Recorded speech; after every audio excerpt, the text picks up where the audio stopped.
என் நெஞ்சில் குடியிருக்கும்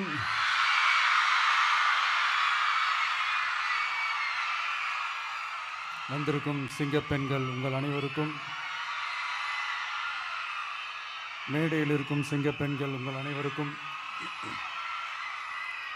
என்னுடைய மகளிர் தின நல்வாழ்த்துக்கள். Happy women's day.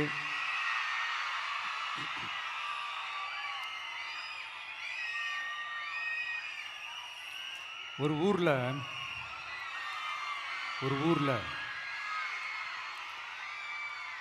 ஒரு பெரிய கோயில் யானை ஒன்று இருந்துச்சான்.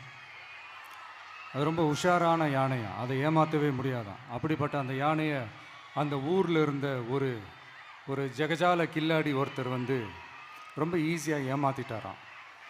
எப்படி ஏமாத்தினார் அப்படின்னா, அந்த தேங்காய் மூடிக்குள்ளே இருந்த அந்த தேங்காய்க்கு பதிலாக சுண்ணாம்பை வச்சு அது ஒரு நெஜ தேங்காய் மாதிரி அதை ரெடி பண்ணி அதை யானைக்கிட்ட நீட்டி இருக்கிறார். யானையும் அந்த தும்பிக்கையை வச்சு அதை வாயில் போட்டு சாப்பிட்ருச்சான். பக்கத்தில் இருந்த ஒரு நண்பர் கேட்டாராம், எப்படிப்பா, அது ரொம்ப உஷாரான ஒரு யானையாச்சே, அது எப்படி ஏமாத்தின? நீ சுண்ணாம்பை கொடுத்துட்டு அது தேங்காய்ன்னு நினச்சி சாப்பிட்ருச்சு, எப்படிப்பா பண்ண அப்படின்னு கேட்டதுக்கு, அதெல்லாம் ஒரு தொழில் ரகசியம் ஆயாச்சாங்க, அதற்கெல்லாம் ஒரு எக்ஸ்பீரியன்ஸ் வேணும், அதெல்லாம் உனக்கு தெரியாது அப்படின்னு சொல்லி கடந்து போயிட்டாங்க. திருப்பி ரொம்ப நாள் கழித்து அந்த மிஸ்டர் ஜெகஜாலம்ஸும் அந்த ஃப்ரெண்டும் மீட் பண்ணியிருக்காங்க.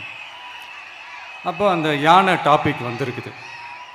அப்போ அந்த ஃப்ரெண்டு கேட்டாராம், பாவம் அந்த யானை அது உஷாரான யானை தான், எப்படி ஏமாந்துச்சுன்னு தெரியல, எனக்கு என்னமோ அது வந்து அன்னைக்கு ஒரே ஒரு தடவை தெரியாமல் ஏமாந்துருக்குமோ அப்படின்னு நான் நினைக்கிறேன் அப்படின்னு அந்த ஃப்ரெண்டு சொன்னான். உடனே, ஓஹோ, அப்போ உனக்கு என்னோட டேலண்ட் மேலே உனக்கு நம்பிக்கை இல்லை அப்படியா, சரி இப்போ பார்க்கலாமா, செகண்ட் டேர்ம் என்ன பண்ணுறான் பார்க்குறியா அப்படின்னு சொல்லிட்டு திருப்பி அந்த யானைக்கிட்ட போய் ஒரு வாழைப்பழம், அந்த உள்ளே இருக்கிற அந்த பழத்தை எடுத்து வெளியில் போட்டுட்டு உள்ளே ஒரு பஞ்சை வச்சு திருப்பி அதே மாதிரி ஒரு நெஜ வாழைப்பழம் மாதிரி அதை ரெடி பண்ணி தெனாவட்டா அந்த யானைக்கிட்ட நீட்டியிருக்கார்.